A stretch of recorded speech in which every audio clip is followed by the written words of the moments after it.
Poor girl gets fired for not wearing formal clothes. Millionaire sees her crying and says, "Come back here." And what he did surprised everyone. The click of cheap heels echoed through the marble lobby as all eyes turned to her. Lauren clutched her briefcase to her chest, trying to appear confident, but her worn dress, its fraying hem, screamed that she didn't belong here. The manager looked at her as if she were recyclable waste. "You can't just walk in here like that. We're not doing charity." "Work," everyone laughed.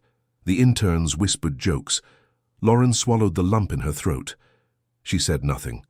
She simply turned and walked slowly out, her eyes already filling with tears before she even reached the sidewalk. From the top of the stairs, an elegant man watched the scene silently. His expression was unreadable, but his eyes followed her every step intently. When she stumbled in her haste and fell to her knees on the curb, no one moved. Except him.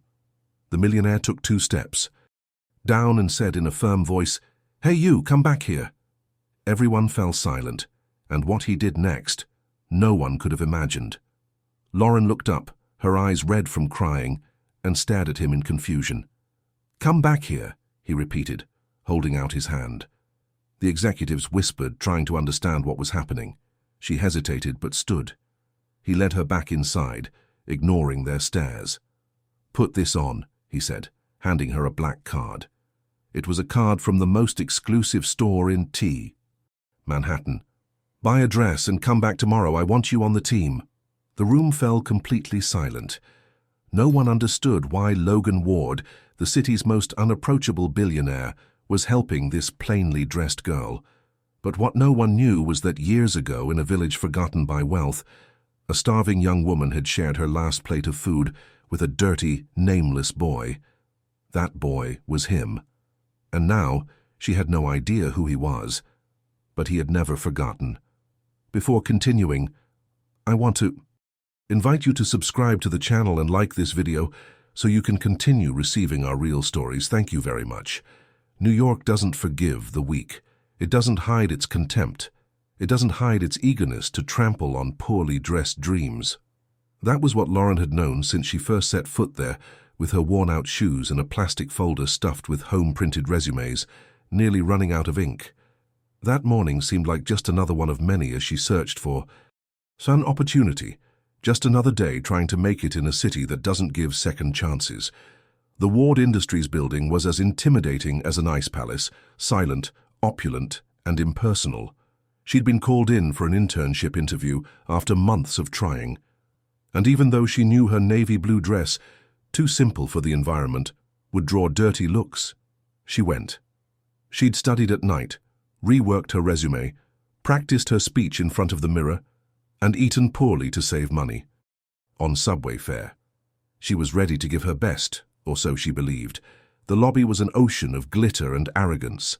Expensive heels, tailored suits, looks of superiority parading as if the world belonged to that select group. And there, amidst so many made-up and pressed faces, stood Lauren, her hair simply tied back, her eyes tired and her hands sweating in her pockets. One of the receptionists stared at her with a gasp of suppressed disgust. One of the assistants whispered, laughing to her, "Colleague, is she an intern? You look more like someone who missed the subway." Lauren took a deep breath and smiled, albeit with difficulty. She knew she didn't belong there, yet, but if she had a chance, maybe things would change. The elevator was seconds away from closing when she politely asked, "Can you hold it, please?" A young man in a suit looked her directly in the eye and pressed the button to close even faster. The door closed in her face. A lump formed in her throat, but she held on. She couldn't show weakness. She climbed the stairs, 16 floors, panting, sweating, but she arrived. When she finally entered the waiting room late, the HR manager was already at the door with a stern expression. "You weren't punctual, and, honestly," he looked her up and down, "we don't accept that kind of clothing here. Come back when you know the dress code." She tried to explain, apologize, offer another chance. But he turned away, and all the other applicants, dressed like shop window dolls, chuckled softly. Lauren walked out the same door she'd entered, but with her dignity in tatters. Across the hall, a man stood by the elevator watching her. He didn't laugh. He didn't look away. He simply took 2 steps down when he saw her stumble in her haste and said, "Hey, you, come back here." Her eyes, brimming with tears, met his, and for the first time that day, she felt someone truly saw her. Lauren grew up among cardboard boxes, tin roofs, and the smell of grease wafting from the trailer where her mother flipped burgers until after midnight. Her world was always small, cramped, but filled with dreams she drew on her bedroom wall with chalk, because paper was expensive. She never knew her father. According to her mother, he left her 3 months pregnant, saying that you couldn't raise a child with coins in your pocket. Her childhood was silent, marked by absences. At 7, she taught herself to make coffee, as her mother was always too tired to get up. At 12, she was cleaning houses with her aunt to buy school supplies. She never complained. Lauren believed with an almost absurd faith that life was just a long curve and that the end of the road held something good. She had a kind of hope no one understood. She believed that being good, hard-working and honest was still the way forward. While the others at school laughed at her for wearing the same sneakers for 3 years, she smiled back gently, keeping her pain to herself. One day, in high school, she won the science fair with a physics project improvised using wire and aluminum foil. But on stage, no one applauded. Most didn't even know her name. She was just the girl from the ghetto, as they called her. Even so, she was the first in her family to get into a public university. She studied in the morning, worked odd jobs in the afternoon, and cleaned a lab at night to pay for her books. She learned to smile even when food was scarce. She was grateful for every small victory, even if almost no one noticed. For years she watched friends give up, get lost, sell out, not her. Even when she was kicked out of her rent for not being able to pay the full month and had to sleep in a shelter for 2 weeks, she didn't give up. During that time she only thought, if I can get into a real company, even as an intern, everything will change. She wanted dignity, not charity. She wanted respect, not pity. She never used the past as an excuse, only as fuel, and it was that same past, made of silent pain, that pulsed in her eyes when she was sent away for not being dressed properly. They didn't know it, but that dress was the best she had, and it had been washed and ironed with the utmost care. They didn't know she'd skipped dinner to pay for her resume to be printed.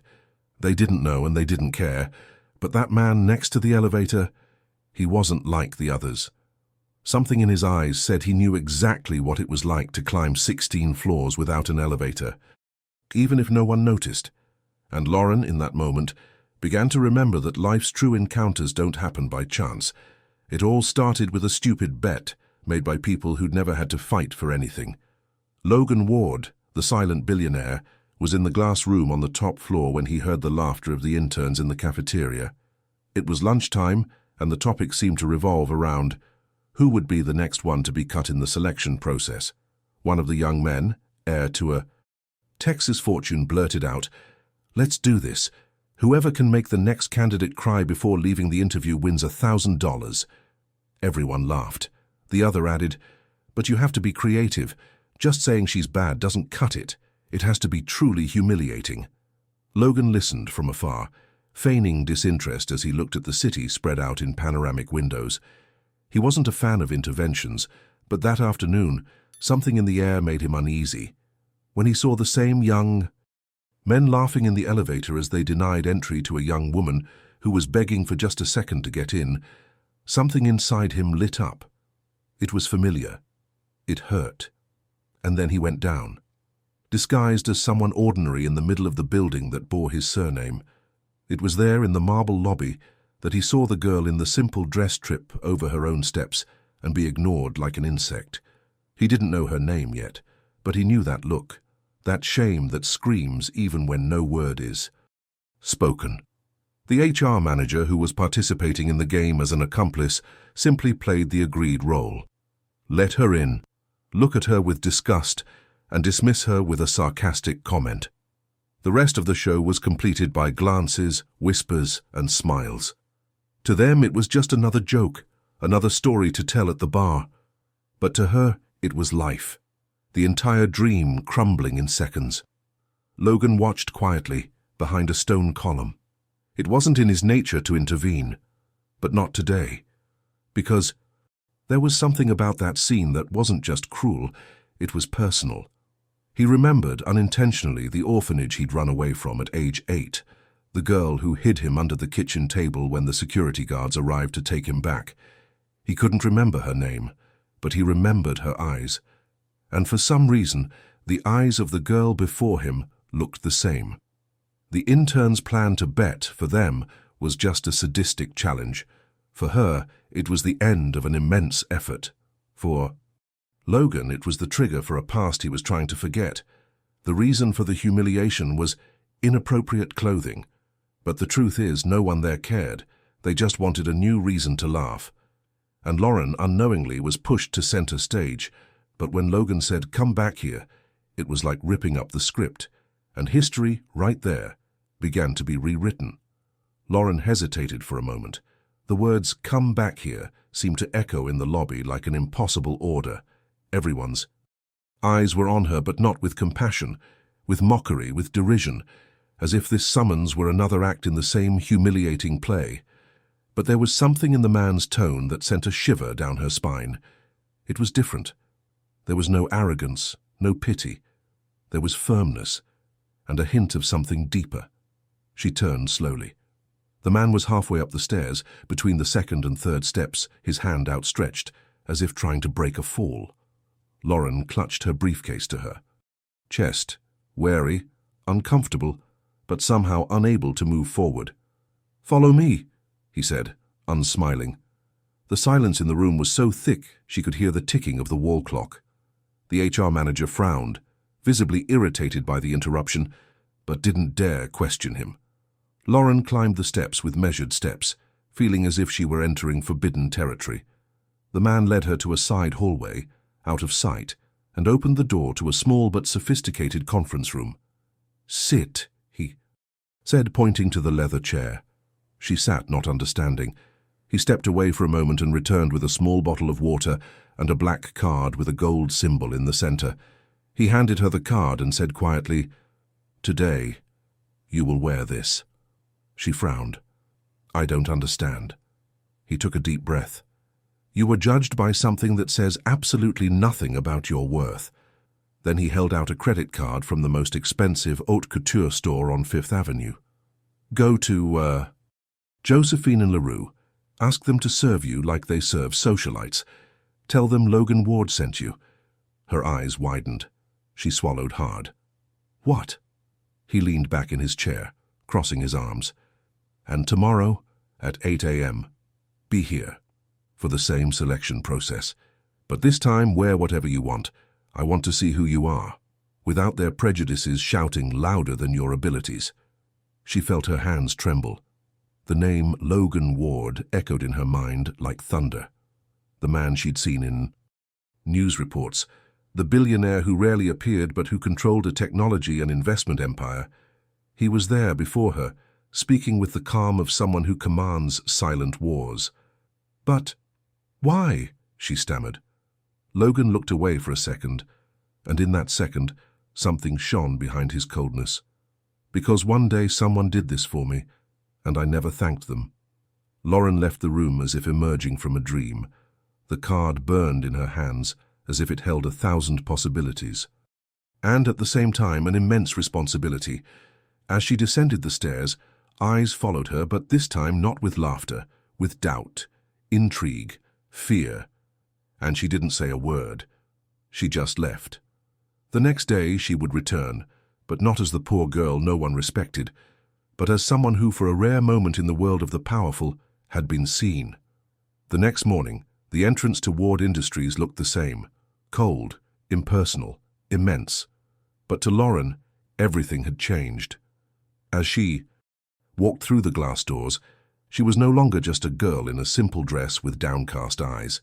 She wore a tailored blazer, perfectly fitted to her figure, a deep burgundy hue that contrasted with her fair skin, and her hair, now loose and falling elegantly over her shoulders. The outfit, the shoes, even the new briefcase she held, everything spoke volumes about what others couldn't see before: presence, dignity, value. But what had truly changed was her posture. She didn't excuse herself. She walked like she belonged.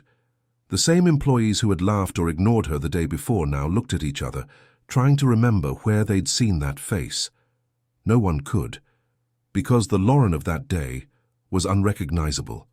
She wasn't trying to fit in. She was ready to occupy. The security guard who had avoided looking at her the day before now opened the door with a forced "Good morning." In the lobby, the elite interns who had made the bet began to whisper among themselves. One, Boulder, commented loudly, "The new campaign hire." Another replied, "No, I think it's someone from the marketing team at London headquarters." They didn't recognize their own victim. Lauren, by choice, didn't recognize them either. She kept her gaze straight ahead, never looking away, never offering any explanations. The HR manager, seeing her approach, narrowed his eyes in surprise. "Can I help you?" he asked with forced politeness. Lauren opened her folder and pulled out the formal invitation. Logan had emailed that night, with her name, time, and electronic signature. "I'm here for the interview. Mr. Ward invited me personally." The manager read it and swallowed hard. Sure, this way." He led her to the waiting room. This time, there were no mocking glances. There was silence, curiosity, and an invisible fear that spread like smoke. She sat down. The same people who had laughed at her now looked away. But the worst was yet to come. The humiliation, the kind that burns and destroys from within, arrived subtly and with a feminine voice. One of the applicants approached, trying to break the ice, unaware of the story. "Are you a model?" Lauren smirked, replied politely. "No," the woman insisted. "It's just that yesterday a girl came in here wearing a thrift store dress and was immediately sent away. She looked like she'd just come from a shelter." She laughed. Lauren just looked her in the eye, still with the same serene smile. "Yes, I know." The woman frowned. "What do you mean?" Lauren crossed her legs slowly without losing her composure. "Because that girl was me." The silence that formed was deafening. The words seemed to freeze in the air. Some swallowed hard, others looked around, as if they wanted to disappear. The HR manager on the other side of the room heard the sentence and froze. She didn't need to say anything else. The humiliation they had planned now turned into collective embarrassment. And what hurt most for everyone there was the realization that she didn't scream, didn't accuse, didn't retaliate. She simply existed. And that was enough to dismantle each of them. She knew it. From the first moment she entered that building, Lauren felt the stares. She felt the weight of the judgments, the mockery hidden in restrained smiles, the malice disguised as professionalism. She knew she was being tested, but not by her ability, but by her appearance, by the status she lacked, by the surname that didn't sound powerful, by the clothes that didn't shine. She also knew there was a bet. She could tell by the knowing glances, the synchronized giggles, the nervous whispers as she passed through the hallway. This wasn't new to her. Life had always shown her that the cruelty of the rich is rarely direct. It comes subtle, elegant, dressed in rules that only apply to the poor. But what they didn't know is that Lauren had learned from an early age to survive in the realm of contempt. And more than that, to transform pain into dignified silence.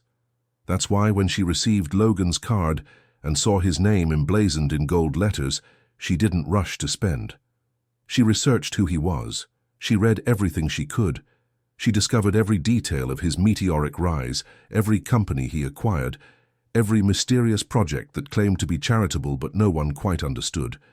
She also saw a footnote, almost hidden in a personal blog, that said Logan Ward had spent part of his childhood in foster homes. It sparked something in her, a flash of recognition, a tenuous thread connecting their stories, and it was there, still in the early hours of the morning, alone in her rented room, that she understood. He hadn't given her a chance out of charity. He saw in her what she had once been, and so she decided to break the cycle. When Lauren returned the next day, she didn't just come with new clothes. She came with a strategy, with dignity intact, with emotional control, and with a secret. She knew everything. She knew about the bet. She knew the names involved. And she knew exactly who had laughed at her. She could have reported them. She could have exposed each of them. But she decided not to, because she knew there are things that hurt more than scandal, and what would hurt that group most would be the weight of their own silence. Seeing the girl they'd humiliated being treated as a priority by the most powerful man in the company, seeing her sit at the front of the meeting, seeing her listened to attentively, and above all seeing that she didn't need to raise her voice to assert herself. When Logan entered the room and greeted her with a brief nod, everyone understood. But no one had the courage to ask, and Lauren, in turn, smiled only with her eyes, because she knew that time reveals everything. And in that moment, she didn't want revenge. She wanted presence. She wanted to be there on merit, but without forgetting. And deep down, everyone knew that. Yes, she knew. Logan wasn't easily shaken. His gaze had always been trained to pierce people, not observe them. He grew up among muffled screams and locked doors, where emotions were weaknesses, and trusting someone was almost always a fatal mistake. Therefore, control was everything. That was how he had built his empire, with discipline, strategy, and a coolness that frightened even his partners. But that morning, sitting in the last chair in the conference room, he found himself distracted, and the reason was sitting a few feet away, her back to him, her spine straight and her face serene. It was Lauren, but not the girl from the sidewalk, nor the girl in the simple dress. It was another Lauren, the one that emerged when someone survived their own shame and transformed it into silent armor. She listened attentively to the explanation of the day's dynamics, took notes discreetly, looked into the speaker's eyes without ever lowering her head. Logan watched. He tried to rationalize the reason for her discomfort, but there was something there that defied logic, something familiar, until he saw it. A simple gesture. When Lauren ran her hand over the necklace around her neck, a dark wooden pendant with a rudimentary carving, something clicked inside him. It wasn't possible, but it was. Logan quietly got up, left the room, and went to his office. He opened the bottom drawer, one he hadn't touched in years. From there, he took out a small metal box. Inside, he kept an identical necklace, broken in half. His, the same. One he'd worn when he lived in a group home in Ohio at age 9. He'd received that necklace from a girl, even thinner and more fragile than he. She'd shared her only loaf of bread with him one night when everyone ignored him, and when he'd cried, hiding behind the shed, it was she who sat beside him and said, "One day you'll get out of here, but don't forget who you are." And she placed the necklace around his neck. Logan ran away from the home weeks later, but he never forgot. Not the taste of the bread, nor the girl's eyes, nor her words. And now, so many years later, faced with that mirror image, he understood. Lauren was that girl. It was her. He was sure. The pendant around her neck, the steadiness in her gaze, the way she remained silent in the face of contempt. They were all there. The world spun for a second. Logan felt his throat tighten. How could he not have recognized her before? She had grown, changed, molded pain into strength. And he had let time pass without ever seeking her out. He returned to the room, but she didn't notice him. She was focused on answering a difficult question gracefully. Logan said nothing. But in that moment, everything changed inside him. She was no longer just a candidate. She was a piece of his history, a past that resurfaced not as a ghost, but as a witness. And the question that kept hammering in his mind as the meeting continued was, did she remember too? Or was it this time he who carried the silence of unspoken gratitude? The next morning, the room where Lauren had shone was empty. She hadn't shown up, no notice, no email, no message, just silence. And to Logan, it felt like a void far deeper than he'd expected to feel. He'd spent the day distracting himself with meetings, contracts, and figures, but his mind kept returning to the same thing. Where was she? Why? Had she remembered him? Was she running away again, like he had years ago? It was strange. He, a man accustomed to losing people along the way without ever missing them, now found himself checking his phone, waiting for a notification that never came. He tried to rationalize. She was just another candidate. But she wasn't. Logan had never been one to feel, but now he felt it. A kind of absence that couldn't be explained logically. For days she hadn't shown up, and with each new absence, his unease grew, until he decided to look for her. Through the store's credit card records, he located the delivery address for a swapped item. A small apartment in Brooklyn, simple but clean, with a balcony where wilted flowers struggled to survive. He drove by a few times but never got out. He watched. He waited to see her leave. But she didn't. She seemed to have disappeared from the city. He sent a discreet message through the company's reception desk, saying the position was still open. No response.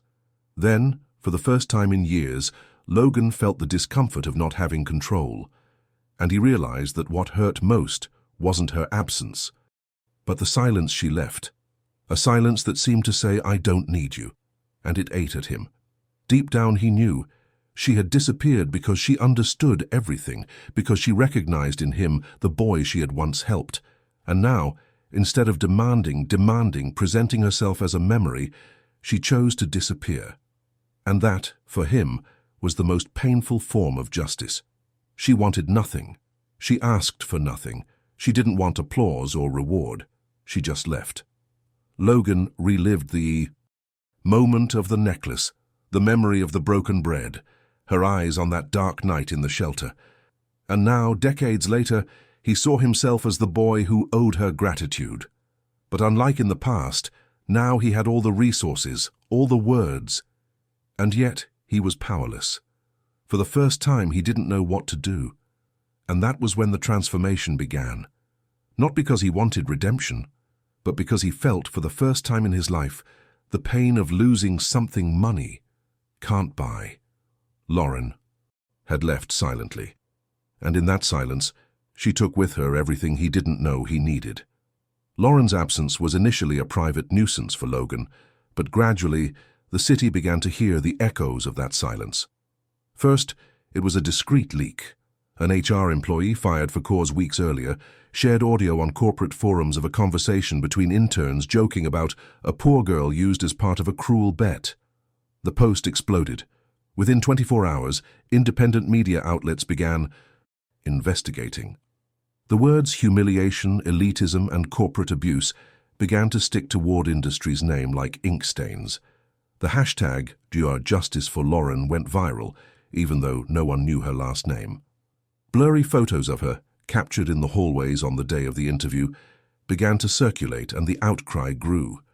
The young woman who arrived poor and left humiliated had disappeared, but her story became a symbol of a generation tired of being discarded for not fitting in. Logan initially tried to contain the damage.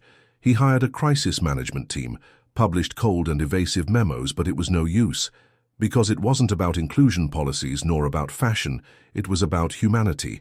The company became the target of silent protests. Students appeared in the lobby wearing plain clothes, holding signs with phrases like, "You judge us by our appearance, but you've never looked us in the eye." The chairman of the board demanded a direct answer. A reporter, bold, asked, "The question lived during a conference. Mr. Ward, is it true that there was a bet among employees to make a candidate cry?" Logan hesitated. For the first time in years, his words failed him. And what was once just a rumor became public certainty. Ward Industries, seen as a symbol of excellence, was now called an arrogance factory. Shares plummeted. Partners walked away. Campaigns were cancelled. And Lauren's name, even without a confirmed face, became an urban legend of resistance. Internally, Logan began to withdraw. He stopped frequenting the upper floors. He spent hours in his office staring out the window, searching in a city of millions for the face he had missed. But what haunted him most wasn't the company's downfall. It was the fact that it hadn't asked for anything. It hadn't sued, it hadn't exposed, it hadn't demanded anything. Its absence was its answer. And in this, Logan began to understand the weight of true poetic justice. It doesn't shout, it doesn't demand, it doesn't destroy. It simply leaves the other alone before the mirror. And in that solitude, Logan saw not only who he was, but who he had ceased to be. Logan always believed that success shielded him from pain. From a young age, he learned that vulnerability was a luxury of the weak. He became a machine for decisions, negotiations, and profits, erasing from his own heart any trace of feeling that didn't serve his climb. But Lauren's absence was a silent earthquake. It began with sleepless nights, uneaten. Dinners, meetings where his eyes wandered to distant places, searching for something that wasn't there. And then came the emotional collapse, discreet, like everything involving Lauren. One day, in the middle of a video conference with investors, he simply fell silent. He stared at the screen, not listening, not speaking, until he got up and left the room under the astonished gaze of directors and shareholders. That had never happened before. Logan Ward, the man who never failed, had become a broken enigma. In the days that followed, he began visiting places he'd previously ignored. He went to the shelter where he grew up. He sat silently on the same bench where he'd cried as a child. He searched for old records. He discovered that Lauren had been taken there at the age of 5, after her mother abandoned her at a convenience store. He saw the reports, the scribbles on the back of the files, her name written in childish handwriting next to his. He began visiting small coffee shops, public libraries, hidden parks. And in each of these places he searched not only for her but for himself. At home he opened old boxes. He saw photos of himself as a boy, his eyes hungry for the future, and he felt ashamed, not for having failed in the eyes of public opinion, but for having forgotten who he was before he became a legend. The true transformation came one night when he walked alone into an empty conference room. He projected onto the screen one of the images captured by the building's cameras, Lauren sitting in the reception area in a simple dress, hugging her briefcase. He stood there for hours, just watching. He cried, for the first time in 20 years, not because of the scandal, not because of the company, but because he had let the best of himself die somewhere along the way. Then he began to change. He fired the entire HR team. He cancelled the appearance-based selection processes. He created a scholarship program for low-income youth who would never have a chance there. He ordered all the decorative mirrors removed from all classrooms. I want you to look at each other, not at yourselves. His actions confused the market. They called it marketing, desperation, an image strategy. But it wasn't. It was personal. Logan no longer wanted to be the image others admired. He wanted to rediscover the boy Lauren had helped raise decades ago. And now, finally, he was returning. But the question lingered. Would he still have time to find her again as he rebuilt himself? Or was she now just a living reminder of everything he'd almost lost forever? The reunion wasn't grand. There was no background music, no silent applause from unseen extras. Life, when it truly wants to heal, chooses the most ordinary moments. And so it was. One ordinary afternoon with a dull sky and warm air, Logan walked alone through a neighborhood fair in Queens, away from the cameras, the suits, and the private drivers. He had traded his blazer for a cotton shirt, his Italian shoes for worn sneakers, and his air of superiority for a pensive silence. He walked among fruit stands, the smell of fried food, and the laughter of children running between the colorful canvases. That's when he stopped in front of a small stall selling used books. He touched the cover of an old novel about second chances and smiled bitterly. It was then that he heard the voice. Soft, low, but unmistakable. That one's good, but the ending is sad. He turned slowly, and there she was. Her hair was tied back in a messy bun, a light dress that danced in the wind, and a cloth bag slung over her shoulder. There was no makeup, no heels, no shield. Just her, Lauren. Logan's heart pounded so hard that for a second he thought he was dreaming. But she was there, and she was looking at him like she'd already known this day would come. "You disappeared," he said, unable to contain the tremor in his voice. "I was where I've always been. I just stopped trying to be seen by those who don't want to see." The silence between them was thick, laden with everything unsaid, everything that no longer needed explaining. "Did you know who I was?" he asked. She nodded. "Not at first, but then, yes. I remembered the boy from the shelter. The way you cried in secret, in shame, and the necklace that fell off when you ran. Logan swallowed. He pulled the other half of the pendant, now attached to a silver chain, from his pocket. He held out his hand. She looked at it, but didn't take it. "For you've changed, Logan, but I don't know if it was for me or for you," he sighed.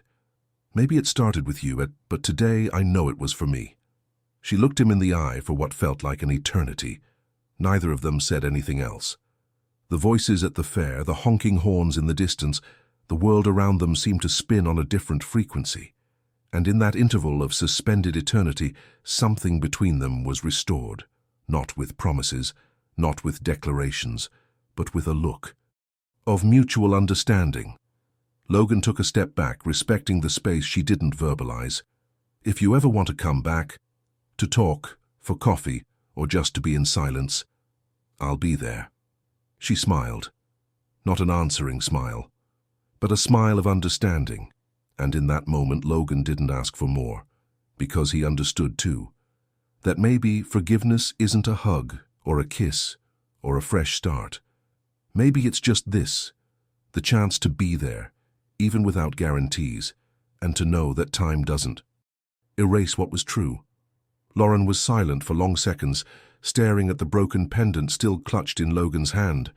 There was no tension between them, only a deep calm, like the air after a storm. She took a deep breath, almost as if asking her heart for permission before speaking. "You know what hurt the most?" she finally said, her voice low but firm. "It wasn't the humiliation, nor the bet, nor seeing the world laugh at me. It was realizing that for a moment I saw you. I saw the boy from the shelter, the boy I helped, the look I recognized. And yet when you said come back here, I believed you were different.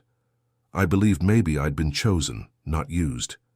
Logan lowered his eyes. That cut deeper than any public accusation, more than all the protests. Because it was true. She was right. He had seen her. And yet, deep down, for a moment, he also took advantage of the imbalance.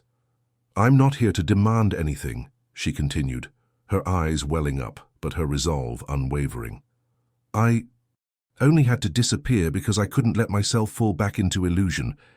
I learned the hard way that sometimes our hearts want to return to places that gently destroyed us." Logan wanted to speak, wanted to explain, wanted to say that he was different now, that he had changed, that he had looked within. But something in her presence stopped him. This wasn't the time to convince. It was the time to accept. "I saw everything you did afterward," she said. "The changes in the company, the social projects, the layoffs, I saw it all.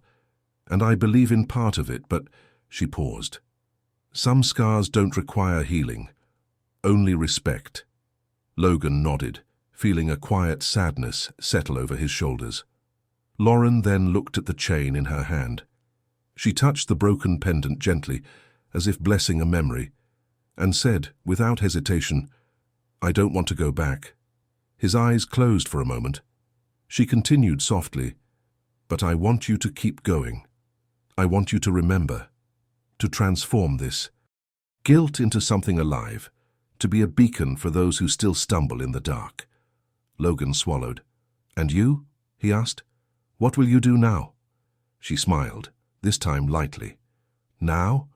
Now I'm going to live, without asking permission, without needing to prove anything. Because I've found myself again, and that no one can take from me anymore." She took a step back, turned slowly, and began walking away between the market stalls. Logan stood there, half the pendant in his hand, watching. Her silhouette disappear into the ordinary crowd without glamour, without cinematic goodbyes. And he knew, with every fiber of his being, that he had just received the greatest lesson of his life. Not all forgiveness returns to embrace. Some simply move on in peace, and it is in this silence that true redemption resides. It was late afternoon when Logan walked alone into the old orphanage where he'd grown up. The hallways were narrower than he remembered, the walls peeling, the floor creaking beneath his footsteps. He carried only a small box wrapped in tissue paper. He walked to the back of the courtyard, where an old tree stood withstanding the passage of time, leaning as if it had heard many secrets over the years. He stopped there. He sat down slowly on the broken cement bench where decades ago he had silently wept over the pain no one saw. He opened the box. Inside were the two halves of the necklace, Lauren's and his own. Slowly, he tied the pieces together with a thin, leather cord, joining the fragments in a firm but imperfect knot, exactly as he was now. With steady hands, he hung the necklace from the lowest branch of the tree, not as an offering, but as a memory, as a symbol of something the world doesn't applaud, but transforms. The silence of those who forgive without turning back. The wind blew lightly, swaying the newly tied pendant, and Logan remained there, motionless, staring at that small piece of wood swaying to the rhythm of time. He didn't smile. He didn't cry. He simply took a deep breath as if finally allowing himself to be whole. Somewhere in the city, Lauren was also walking, with no fixed destination, with nothing to prove. The world didn't know, but something had profoundly changed. Not a company, not a name, but a man. And this change no one saw, no one recorded. But it existed, and that was all that mattered. If you've made it this far, it's because this story touched something within you. So tell me in the comments, what would you do in Lauren's place? Your response may inspire others who are also struggling in silence. Don't forget to like this story if it moved you, subscribe to the channel so you don't miss the next ones, and activate the bell, because every week there's a new story that can change your perspective on the world. And now click on the video that's showing here on the screen, because it will give you goosebumps from beginning to end. I'll see you there.